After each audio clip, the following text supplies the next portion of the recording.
أعوذ بالله من الشيطان الرجيم إن الذين آمنوا وعملوا الصالحات لهم جنات النعيم خالدين فيها وعد الله حقا وهو العزيز الحكيم خلق السماوات بغير عمد ترونها وألقى في الأرض رواسي أن تميد بكم وبث فيها من كل دابة وأنزل من السماء ماء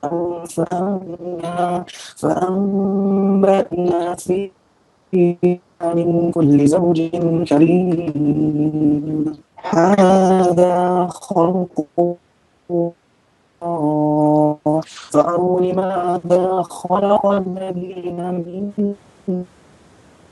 دون الظالمون فيه مبين لقد آتينا لقمان الحكمة أن يشكر لله ومن يشكر فإنما يشكر لنفسه ومن كفر فإن الله غني حميد وإذ قال لقمان لابنه وهو يعظه يا بني لا تشرك بالله يا بني لا تشرك بالله إن الشرك لظلم عظيم صدق الله العلي العظيم. So they were from ayat 8 to 13 or 31 of the Quran. Surah Al-Luqman, it begins, surely those who believe and do righteous deeds, there awaits for them gardens of bliss, therein to abide forever. As proof comes from Allah, He is the Almighty, the All-Wise. He created the heavens without any pillars that you can see, and cast firm mountains in the earth lest it should shake with you. And He has scattered in it every kind of animal. And we sent down water from the sky, and caused every splendid kind of plant to grow therein. This is the creation of God. Show me then what others besides Him have created. Nay, but the evildoers are obviously lost in error. Certainly we gave Luqman wisdom, saying, be grateful unto Allah, for he who is grateful unto Him is but grateful for the good of his own soul. Whereas he who chooses to be ungrateful, verily Allah is self-sufficient, ever to be praised. And when Luqman said to his son, advising him, O my beloved son, do not ascribe partners unto Allah, for polytheism is indeed a great injustice.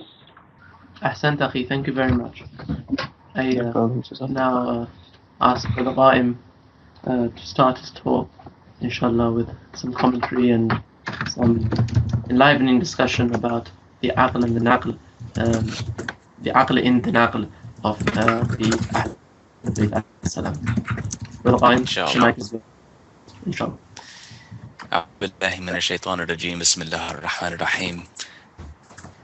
The Messenger of Allah sallallahu alayhi wa alihi wasallam said, in truth I say that Luqman was not a prophet. Rather, he was a servant who contemplated much and had good certainty, yaqeen.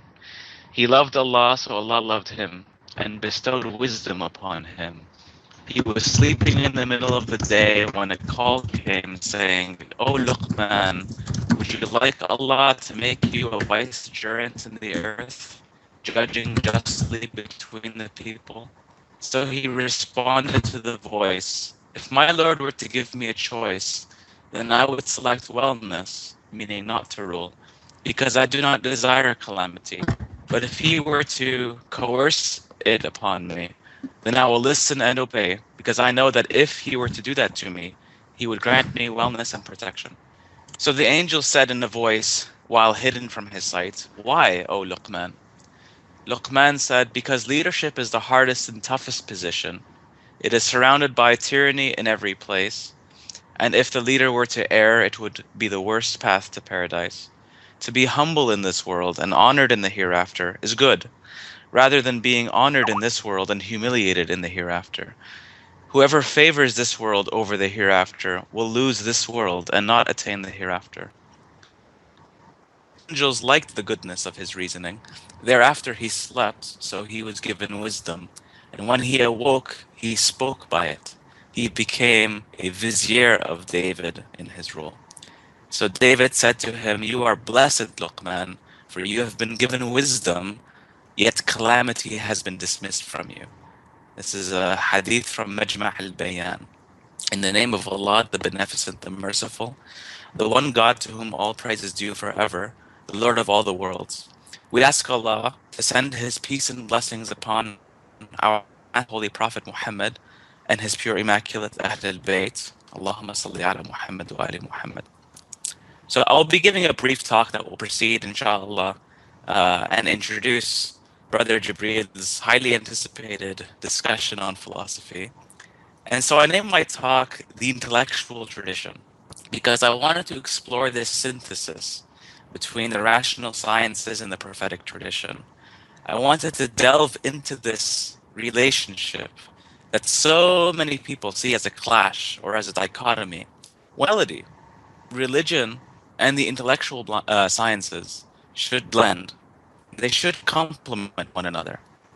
They should be eternally married to one another.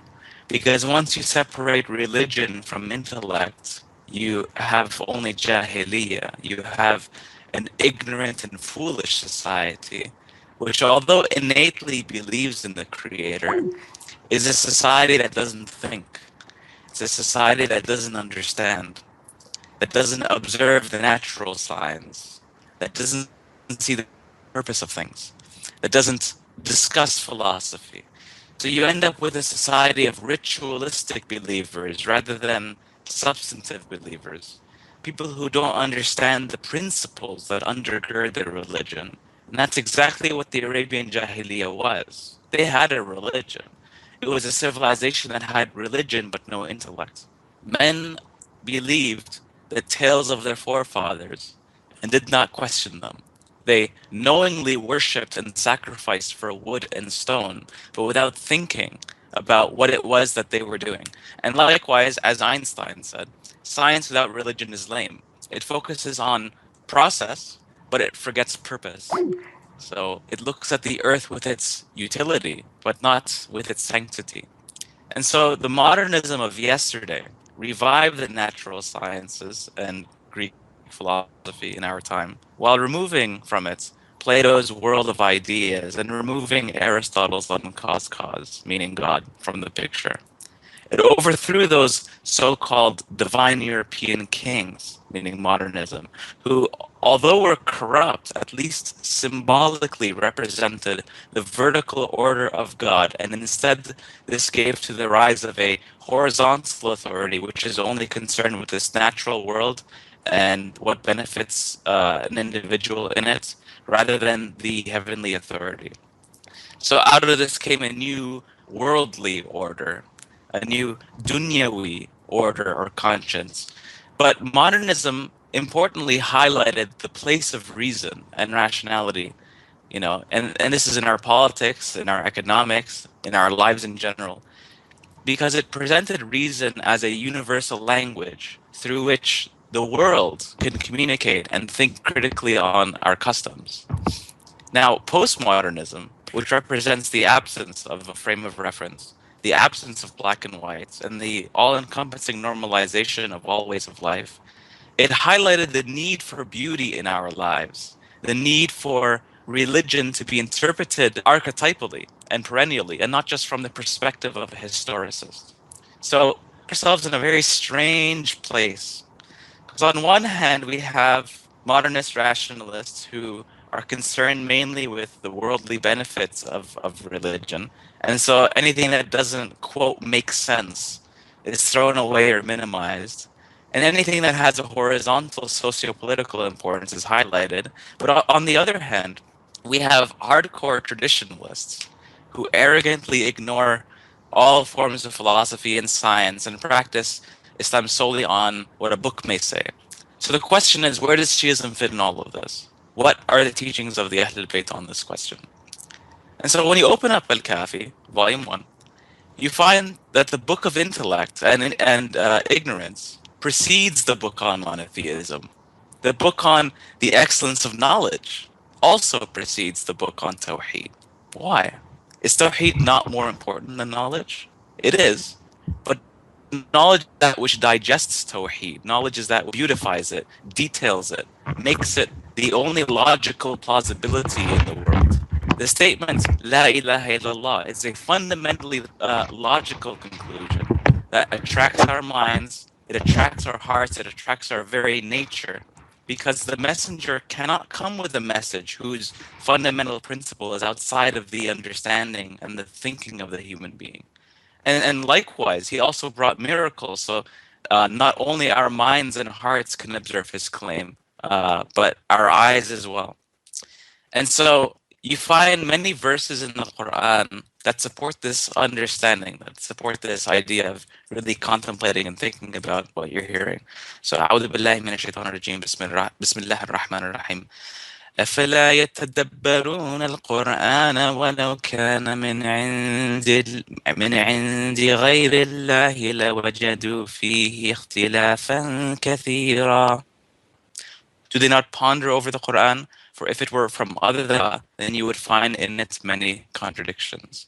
This is an open challenge to those, or to think critically about the Quran and its origins. And so the frame of reference through which we are to think on this question is, of course, it's the intellect, it's the heart. أفلم يدبروا القول أم جاءهم ما لم يأت آبائهم الأولين. Have they not pondered over the message, or has there come to them that which had not come to their forefathers? So this is another encouragement to examine the word of our Prophet, even if it is in contrast to what our forefathers had believed on the same issues. أولم يتفكروا في أنفسهم ما خلق الله السماوات والأرض وما بينهما إلا بالحق وأجل مسمى وإن كثيرا من الناس بلقاء ربهم لكافرون. Have they not pondered upon themselves? Allah created not the heavens and the earth and that which is between them except with truth and for a destined purpose. But truly many of mankind are disbelievers in the meeting with their Lord. So this is a direct instruction to observe those natural signs, see them as indicators to knowing and understanding God intimately, rather than just using these signs to serve our worldly needs. So you get the idea. Religion without philosophy leads to dogmatism. Philosophy without religion leads to epistemic skepticism, etc., etc. And so the eminent scholars of our ta'ifa were logicians, philosophers, mystics, converts from Judeo-Christian backgrounds, converts from astrological backgrounds. These students of the Imams were very well-educated people, educated in the metaphysical sciences of their time, and comparative religion, comparative philosophy. And then on top of that, they lived in societies like Kufa and elsewhere that were quite cosmopolitan at that time and quite inclusive. And so in that type of community, reason becomes your universal language. It becomes the means through which we debated those who did not necessarily uphold the same tradition and the same books as us. So in that situation, you need to be able to speak at the same level as everyone, or else dialogue becomes a waste of time. If you're just quoting your book and I'm just quoting my book, we're not going to get anywhere. And so our Imams are not just answering questions with nas. They were not just giving the divine orders and that's it. They gave us ilal, or the reasons why a ruling was a certain way. Sheikh al-Saduq has a wonderful book called Ilal al-Shara'i', which compiles the reasons behind our practices, whether our actions in salah or the way we bury our dead, etc., etc. Beyond that, the Imams also gave us the aqli arguments for monotheism, and in general, they encourage us towards this knowledge. And so, this rationalist tradition became very deeply rooted into Shiism. And even to the point where the third Safir of the 12th Imam, whose name was Sheikh Hussein ibn Ruh al-Bakhti, Qaddasallahu ruhuh, he was a renowned rationalist theologian himself. And so the Mahdi him to represent him. That should tell us something. I just wanted to end off with a couple narrations. So Imam Musa ibn Ja'far said, Allah says, we have given certainty to Luqman. Or sorry, we have certainly given Luqman wisdom. This is from the ayahs that Brother Ali Musa just read. And the tafsir says, the Imam says, meaning understanding and intellect. The hikmah here is al-fahmi wal understanding, comprehension, and then intellect. Another narration, so Zayn al-Abidin was asked about Tawheed. So he said, Allah knew that there would be deep thinking communities in the end times. So Allah revealed Qul huwa Allahu ahad, and the verses from Surah Al-Hadid up until verse 6. So whoever accepts anything otherwise is destroyed. So you could see that Qul huwa Allahu ahad, although it's very short and very simple, you can write volumes and volumes on this, on the question of monotheism and the question, the cosmological and ontological points on the belief of God, the fitrawi points, everything. The purpose of this surah was so that those deep thinking communities in the end times, and Allahu A'lam whether that's us or not, I guess we'll know if things come to an abrupt end. But that being said, that this could be the time in which we are to understand the secrets and the deeper wisdoms of that surah and other surah. So now that, I want to keep this short so that we can hear from Brother Jebreil. So I'll just end off my portion by asking Allah subhanahu wa ta'ala to increase intellectual capabilities and to bestow wisdom upon us in the same way that he bestowed it upon Luqman, who was also not a prophet. لا إله إلا الله حقا حقا لا إله إلا الله تعبدا ورقا لا إله إلا الله آمنا وصدقا اللهم لا تزغ قلوبنا بعد إذ هديتنا وهب لنا من لدنك رحمة إنك أنت الوهاب يا الله يا رحمن يا رحيم يا مقلب القلوب ثبت قلبي على دينك وصلوات الله على محمد وعلى أئمة المسلمين وآخر دعوانا أن الحمد لله رب العالمين. Ahsant, Akhi, thank you very much. Thank you for contributing a lovely talk. I just want to ask before I begin, is my mic better? Can people hear me? Yes, so far? Yes, a little bit? Okay. Inshallah, it will be clear throughout. Okay. I will begin. I won't pretend, I will not lie to you. There is a bit of a nerve in me, a bit nervous, but inshallah we will do it. And my aim is to sort of improvise, to speak from heart to heart, inshallah it will work. Bismillah ar-Rahman ar-Rahim, wassalatu wassalam ala sayyidina wa nabiyyina wa habib qulubina bal-Qasim Muhammad wa ahli baytihi at-tahirin at-tayyibin al-ma'sumin wa la'nat أعدائهم أجمعين.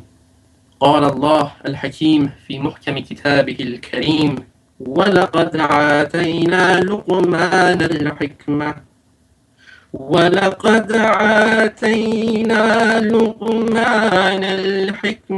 أن اشكر لله ومن يشكر فإنما يشكر لنفسه ومن كفر فإن الله غني حميد. We bestowed wisdom on Luqman that he may be grateful to God. Whosoever is grateful is for his own good, and whosoever is ungrateful, then God is above all concern and worthy of praise. Brother Musa recited it very nicely, translated it. Brother Qaim gave a good gloss on it. And in a way, my talk begins and ends also with a short commentary on it, a commentary given by the Imam. Imam al-Sadiq alayhi salam, who said, Imam al-Baqir alayhi salam, who said about the verse, وَمَنْ يُؤْتَ الْحِكْمَةَ فَقَدْ أُوتِيَ خَيْرًا كَثِيرًا. He said, هِيَ طَاعَةُ اللَّهِ وَمَعْرِفَةُ الْإِمَامِ. About the verse, and he who is given wisdom is given great good, abundant good, said, it is obedience to God and true knowledge, ma'rifah, understanding of the Imam. Now, this is a bit strange, I think, and perhaps worthy of questioning. How can wisdom, something which is one associates with depth and associates with something which is universal and eternal, something to do with one's soul, how can it be related to simply the understanding of the Imam, knowing who your Imam is? Why would that be wisdom?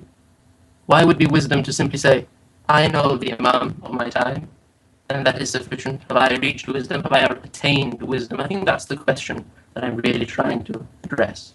The talk is about the etiquettes of learning, a learning philosophy, approaching philosophy. But it begins with this hadith, and it ends with this hadith. So I just want you to keep this hadith in mind, please. There are two pictures of philosophy that you can have. One is the dry, the academic. You might have seen or read an article in philosophy. It's about concepts, words, premises, and conclusions. There's logic involved, often uses sophisticated terminology. Sometimes it might seem it's too abstract and perhaps irrelevant sometimes. It doesn't seem to touch reality. You might think that it actually has nothing to do with reality. It becomes rather like a game. That is a picture that you might have of philosophy. This picture of a dry academic practice exercise is one way of looking at philosophy. Philosophy is simply, at best, a sort of science about the world, a theoretical inquiry about the world, rigid and all about reasoning. And that is a picture you can have, which is a valid picture. But it's not the picture that I want to be emphasizing in this talk or in any philosophy classes we may do. That's not the picture of philosophy that I actually think is the essence of philosophy. The other picture, the second picture, the one I want to emphasize, the one I think that speaks most properly to the soul, can be discovered, I think, by following the thread of etymology, meaning, let's see what the word philosophy meant in its origins. Where did it come from? What is its exact motivation when it began? I mean, what illness was it trying to cure? What itch was it trying to remove? To understand that there is a wound in our hearts, in the human heart, that philosophy is trying to address, trying to treat. By looking at it in this way, trying to find what philosophy is really trying to give us, it's what medicine it is, I think we will understand the worth of philosophy and approach it in a more appropriate manner. And so when we do take this etymology, you see, sometimes you have a word, a concept, which has evolved through history, through time. What used to be grape is now a dried raisin. And what you really want is the grape.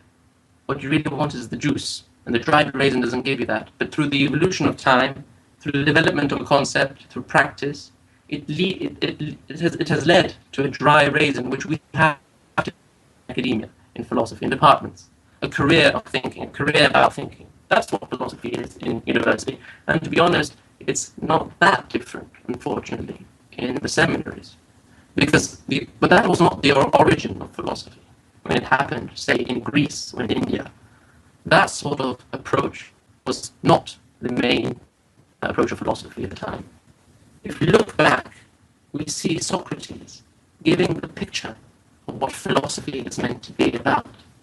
He says philosophy is to learn how to die. How to die, to learn how to die. For some people, this question might not even make sense. Already, that betrays a lack of grasp of the wound in the heart. The wound which is the wound of mortality. A human being who reflects in his faintly the image of eternity. is now destined to live a mortal life, a life which pretty much is transitory, meaningless, and philosophy tries to give meaning. And philosophy is about understanding the world, yes. Just perhaps some might say sciences, but philosophy is more than that. Philosophy is not just about the correspondence of our beliefs in the mind with the world. It's also about the correspondence of our soul with the world, virtue. And that's what philosophy tries to achieve. And that's the picture that I want to discuss today. And it is in the etymology, that is in the word philosophy, that we should actually seek the images that bring us close to an appreciation of philosophy, because it's all about images. When things are in the abstract, one might grasp it, one might know it, but one will not understand it. In the Quran we have in Surah Allah, I think it is Surah either Surah Hakasur or Surah Humazah, I don't quite remember. Let's see. I think it's Bismillah ar-Rahman ar-Rahim al-Hakum al-Takathur hatta zurtum al-Maghabir kalla sawfa ta'lamun thumma kalla sawfa ta'lamun kalla law ta'lamuna ilma al-yaqin la taraw al-jahim thumma la tarawunnaha ayna al-yaqin thumma la tus'alunna yawma idin anin na'im. You have two levels. One is ilmul yaqeen, when you know with certainty, with certitude, the truth. But then there is ainul yaqeen, when you see it before you, when you taste it, when it's there in front of you in an image. That is what I'm trying to now pursue. And it's in the etymology of the word in philosophy, the love of wisdom. So basically this talk is about the analysis of the love of wisdom, philosophy. In the Greek is philosophia. That is what we're trying to now explore. Because to understand why philosophy, we need to know what it entails. Is philosophy? What is the essence of philosophy? There is a picture, a dry one, an academic one, a bookish one which is all about formulas and schemes and logic. And that is correct. It can't be denied. But that is only the surface. What is deep?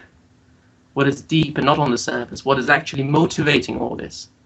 That which flows from that wound in the heart, that is the love of wisdom.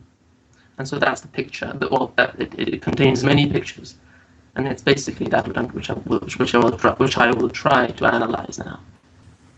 So what is the love of wisdom? Well, the first thing I would like to draw a parallel between the love of wisdom, which in Arabic you might say حب الحكمة, حب الحكمة, a parallel with the حب of the Ahl Bayt. We can be a Shia of the Ahl Bayt. And the Imam in the famous hadith said to someone who came to him and said, we are among your Shias. He said, no, you are not our followers, but you call yourselves that we are the lovers of the Ahl Bayt, Muhib of Ahl Bayt, not the Shia, because you're not following it. It's a bit like the Quran, which says, do not say you have faith, say you have submitted. In similar fashion, the Imam says, do not call yourselves followers. You are not following us, but call yourselves lovers. And I think with wisdom it's similar. Many people wish to be following wisdom, but I think the best we can attain to sometimes is the wisdom. And that's no easy task either. You might think love of wisdom is just simply to show, express some sort of adoration or admiration for wisdom. But I want to say it's more than that. It's madness for wisdom. It's madness for understanding the truth. It's a way of life. It's not a career, but it's something that is like sort of that possesses. We might not possess wisdom, but we want to be possessed by it. And I think that is what love of wisdom means. And it's a love of the world. Now, this phrase of love of the world can be misunderstood. After all, isn't حب الدنيا رأس كل خطيئة? The hub of the love of the world is the root and the head of all error and sin. That's the prophetic hadith, and it's true. So why the love of the world? What do I mean by the love of the world? The word dunya means that which is lower, base, below, that which is somehow inferior. That love of the inferior is the chief and the root of all errors, yes, no doubt about it. But the love of the world in the sense of dunya is not what I mean by love of the world that is contained in the love of wisdom. When you love the wise, the world, you love the wisdom with which you create the world. The world manifests as wisdom. Suddenly the world is seen in a different light. Everything manifests his wisdom. Your investigation into the world, your love of the world, adoration of the world is about the fact that it's manifesting wisdom. There is, in fact, for this person, the hadith about حُبُّ الدُّنْيَا رَأْسُ كُلِّ خَطِيئَةٍ doesn't even arise, because that's not how he sees the world at all. That is not the world for him, because he's gone beyond that. He sees the world purely as a manifestation of wisdom. Everything he sees is about wisdom. There is a poem about this. I will actually now and then mention some poetry, because I think our poets of our tradition have actually given a lot in terms of understanding. And unfortunately, today in this century, we are lacking in deep thought. We are lacking in culture in the Muslim world, and that's the truth. But we have a good intellectual tradition. We have a good spiritual and poetical tradition, and I think we should use it. And that way we can revive the Islamic civilization. Sa'adi, the Persian poet, says, به جهان خرم از آنم که جهان خرم از اوست عاشقم بر همه عالم که همه عالم از اوست. By the world which is all green, I belong to him to whom belongs the green world. I love the world, for all the world is his. This world, this way of looking at the world, that love is what philosophy is about. That is why we investigate the world. That is why we want to probe the world, excavate the gems and the jewels within the world, because the world may seem superficial. In fact, it's quite deep. That's what the philosopher believes. That, by the way, that's the faith of the philosopher. The philosopher believes that the world is vast, deep, spiraling, fold on fold, and there are things hidden in it which God has hidden, so that we can actually appreciate only if we strive. Indeed, there is. If you see my Skype, what's the word? This tag status. It's a quote by a Christian philosopher called Bertius, who says, "Obscurity has the advantage that it speaks a language understood only by those who deserve to understand." Obscurity has the advantage that it speaks a language understood only of those who deserve to understand. If anyone listened to Brother Qaim's talk on hijab, on the veil, a few weeks back, or read it on his thread, the conclusions that he came up with, whoever read that or listened to that talk would know that this understanding isn't just to be found in a poet, even though there would be no problem if it would just be found in a poet, but it's in our own tradition. The veils of God are there, and they will not be, and nothing will be revealed except for someone who deserves it.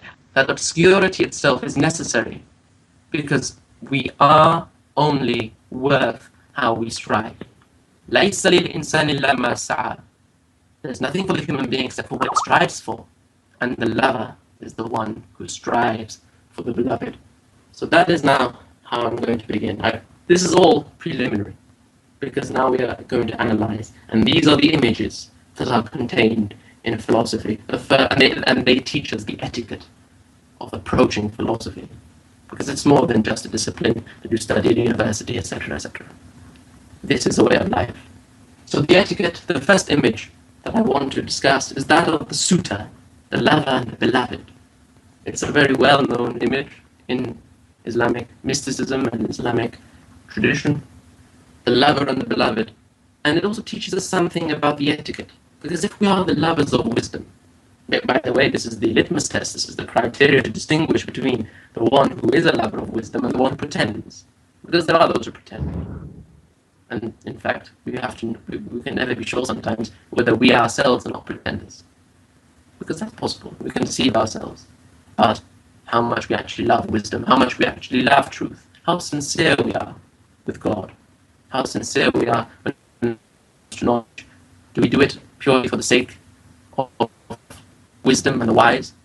I think it's very easy to deceive oneself. So this is the criterion to be able to distinguish. So what is the etiquette of the lover when it meets the beloved? It's someone who, imagine, actually this is the image that we have to imagine. That's what images are for, to imagine them, to put ourselves in the shoes of that image, so to speak, to be in that image. We are the lover, and there is a beloved. How do we act? Well, we are fearful that we may be rejected, fearful that we may not deserve the hand of the beloved, fearful, in fact, that the beloved might frown, scorn, and throw us out.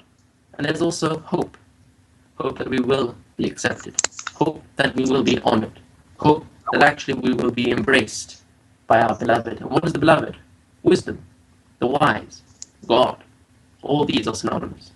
And when I say they're synonymous and I use the word God, there is a danger here. There's a danger here because we think, being religious people, that what I mean when I say, may God accept us, is just simply to follow out the rituals. That's not what I mean. Of course, that is in its place a significant step, but it's not enough. It's about having a love affair with God. And that's this issue here. That is what the love of wisdom is about. It's about desiring to be with God, desiring to see God everywhere, to see it in things, before things and after things, as Amir al-Mu'mineen could claim to see. That is the love of wisdom. And it is insofar as it is possible for the mere mortal, insofar as it is possible for the ordinary individual, with only his own intellect and his own heart and spirit at his possession. That is, this basically is all we have, and philosophy is the route, the road to our goal, to our beloved. Now, the lover before the beloved, that image of sort of fear and hope, the mix of fear and hope, is the correct approach. Not one of disdain for the beloved, not one who thinks that the beloved is not that important. In one heart you cannot have two loves. This is in the Quran it says this. It's said in our poetic tradition, in one heart two loves cannot combine. So, a person who really loves before the beloved is afraid in case that their beloved might notice in them that they are not yet pure. So when we are studying philosophy, when we are trying to engage in philosophy, we should know that we are engaging into something sacred, that we are stepping on holy ground, because we are now loving wisdom. We are now before our beloved. Our beloved sees us, even though we might not see our beloved. That is also a hadith, that we must act as though God sees us, what He does, even if we do not see Him. And this love affair, the image of the love and beloved, I need to add something, because it gives us a rather individualistic approach, as if it's just me, the lover, and there stands the beloved. Not quite. This can be a collective enterprise. In a way, we all wish to be the many wives of wisdom. And this image is also important to analyze, because it has a double, if you like, it's like a double-edged sword. On the one hand, we are wanting to be the wives together of wisdom. We all want to be the favorite wife. We all want to be truly beloved by the beloved. That's what we wish. But we have to work together. That is, if we want to pursue wisdom, if we want to love wisdom, we have to work together. There is a sort of collective dialogue in the search for philosophy, in the search for knowledge. And there's also envy. One can be jealous in philosophy. One can be jealous in knowing something. And you can see this on the forum. This might seem rather, I'm talking in images and maybe allegorical, but not quite. Look at the forums, look at debates, look at discussions, and you always see envy. You always see fear of the other. You always see that the person is not comfortable when the other person seems to know more, or when they seem to know less. There is always a tension. We are all looking for truth, and yet we are so tense with each other, because we're all the many wives of wisdom, wish to be the many wives of wisdom. And of course, it's stereotypical perhaps, that wives can sometimes be envious of one another. But that we must transcend. And this class, if it goes through, if people want to join, then inshallah, we are all in it together. We will discuss together. Now, wisdom has no lust and does not give hand to anyone because of some sort of lust in wisdom. No, not at all. It's all about whether we deserve wisdom or not. Do we deserve wisdom? That's what the lover should always think.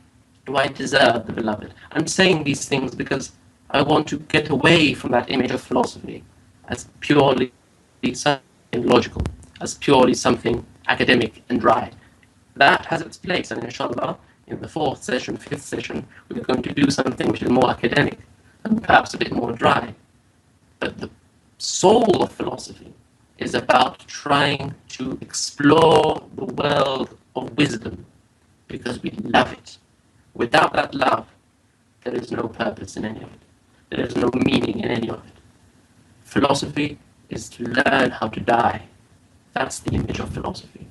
To learn how to live. Now that's one image, but there's another image involved. And there are in fact two images which are related. One is horizontal and the other is vertical. The horizontal is that of the classroom. I don't know if any of you see the image that I have as my Skype avatar. If you do, then it's basically, if you don't, I will explain it to you. It represents the Christian monastery scene where the students are sitting at the feet of the master. The master is reading a book and teaching them probably theology, philosophy, in fact, could be possible. That image is actually also important. The image that we are at the feet of the speaker, learning, listening, understanding, quiet, in a way obedient, in a way also anticipating, without trying to disagree, without trying to interpolate, total tranquility of the mind and study.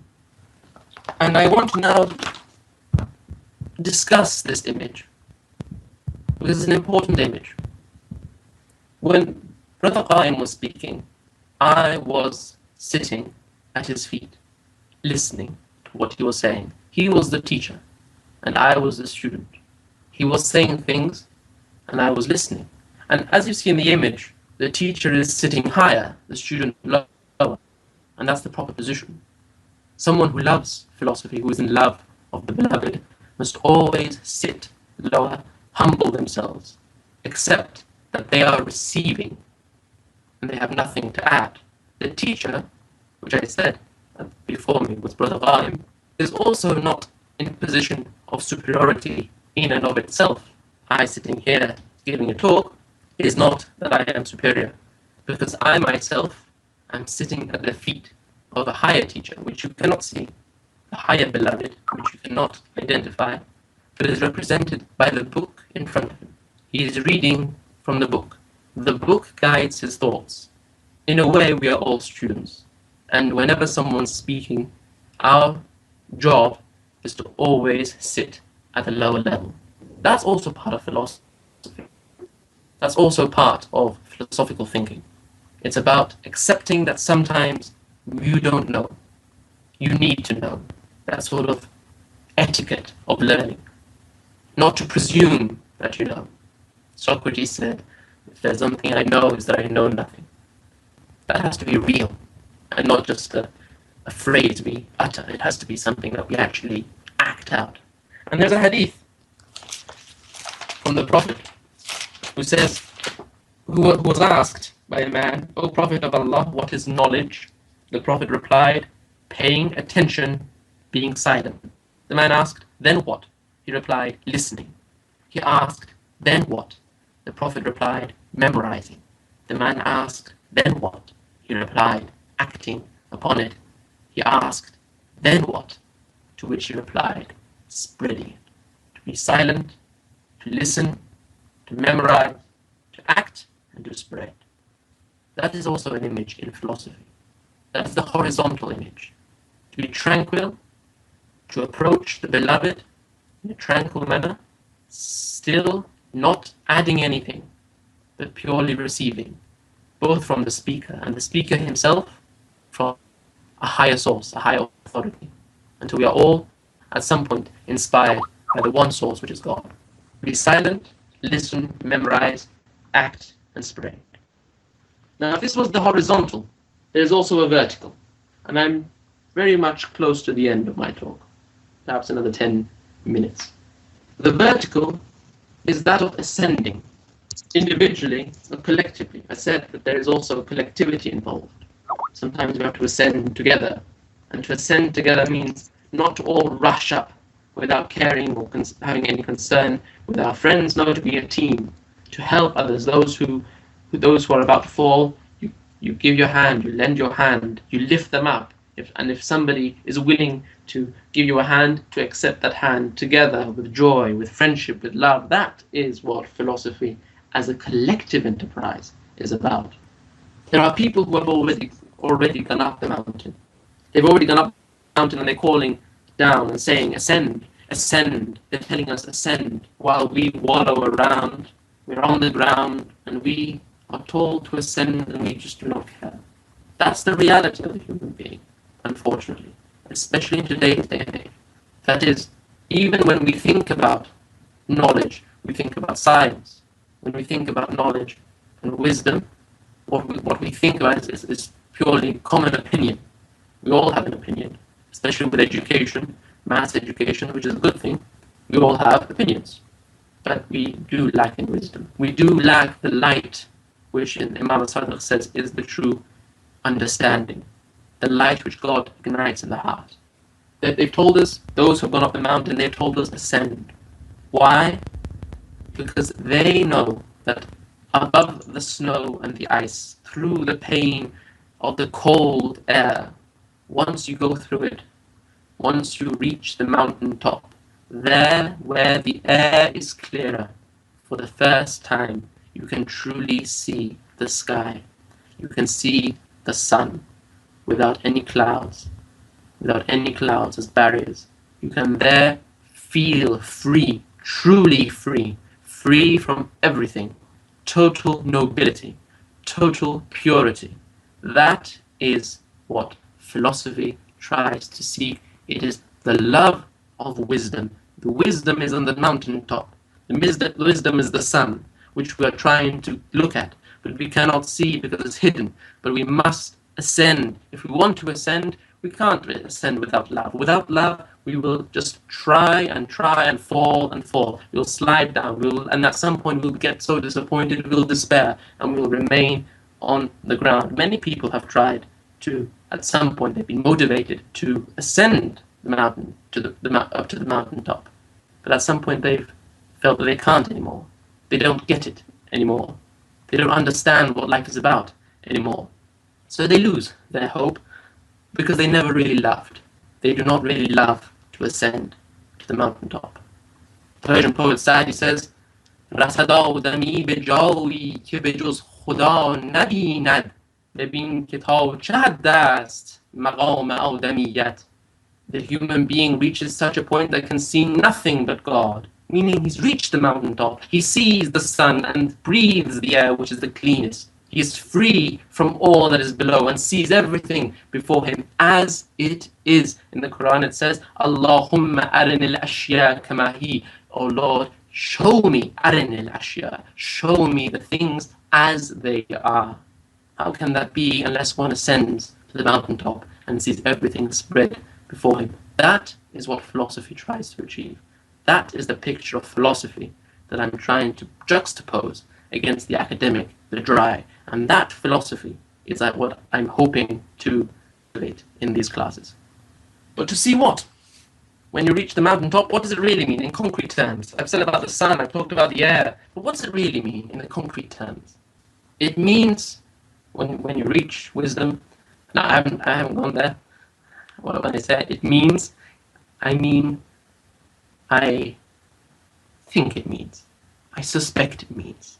I suspect it means that when we reach the mountaintop, a bit like the 30 birds of the conference of the birds of Attar, when they go through all the pain of the journey and the difficulties and afflictions. They reach the mountaintop themselves. They're waiting to see the Seymour, which is the king of birds, but he's not there. Instead, they see themselves, 30 birds. In Farsi, 30 birds is Seymour. And the bird, the mythical king, is also called Seymour. And they realize that they themselves have, in a way, in some form, together, collectively, as one, become Seymour. What does this mean? It means that by reaching the mountaintop, by seeing wisdom, you embody wisdom, and you become the wise man, the wise society, the society that we want to live in, the virtuous city, the wise man. When I say man, I don't mean masculine, I mean human being. The wise man is the goal of philosophy, the man who knows how to die, the man who knows how to live, the wise man.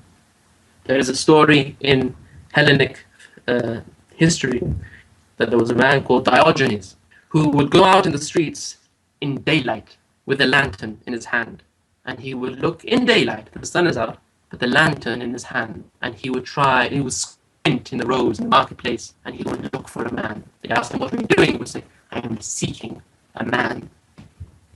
That seeking with a lantern in daylight is what the philosopher does. I am seeking the man.